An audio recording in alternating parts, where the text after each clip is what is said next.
Hi everyone, నేను మీకు ఈరోజు ఇంపార్టెంట్ అయినటువంటి కరెంట్ అఫైర్స్ గురించి చెప్పబోతున్నాను. మీరు ఈ వీడియోని మొదటి నుండి చివరి వరకు ఎక్కడ స్కిప్ చేయకుండా చూసినట్లయితే ఈ కరెంట్ అఫైర్స్ మీకు అర్థమవుతుంది. అలాగనే ఈ వీడియో మీకు నచ్చినట్లయితే లైక్ మరియు సబ్స్క్రైబ్ చేసుకున్నట్లయితే డైలీ కరెంట్ అఫైర్స్ మీకు నోటిఫికేషన్ రూపంలో అప్డేట్ అవుతూ ఉంటాయి. తరచుగా నిర్వహించే సారస్ మేళా అనే సంక్షిప్త పదంలో ఆర్ అంటే దేనిని సూచిస్తుంది?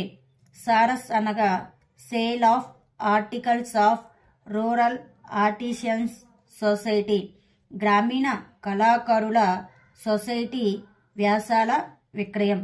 ఆర్ అనగా గ్రామీణ. ప్రజాపాలన హామీ దరఖాస్తు ఏ రాష్ట్రానికి సంబంధించినది? తెలంగాణ. మానవ చరిత్రలో మొట్టమొదటిసారిగా భూమి యొక్క క్రస్ట్లోకి చొచ్చుకుపోయి మాంటిల్ను చేరుకోవడానికి చైనా రూపొందించిన అత్యాధునిక సముద్రపు డ్రిల్లింగ్ నౌక పేరు ఏమిటి? మోంగ్జియాంగ్. Interoperable criminal justice system ప్లాట్ఫారంలో ఎంట్రీలను రికార్డ్ చేయడంలో ఏ రాష్ట్రం స్థిరంగా మొదటి స్థానంలో ఉంది? ఉత్తరప్రదేశ్.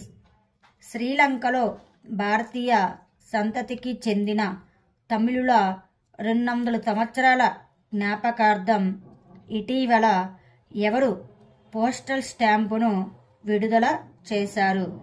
జేపీ నడ్డా.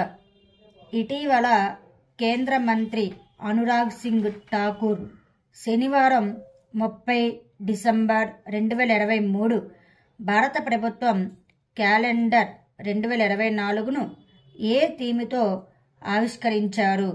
మన తీర్మానం, అభివృద్ధి చెందిన భారతదేశం.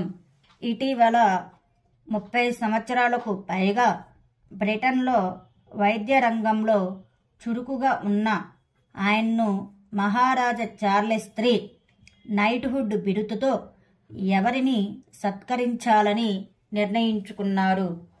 సీడా అమృతపాల్ సింగ్ హంగిన్.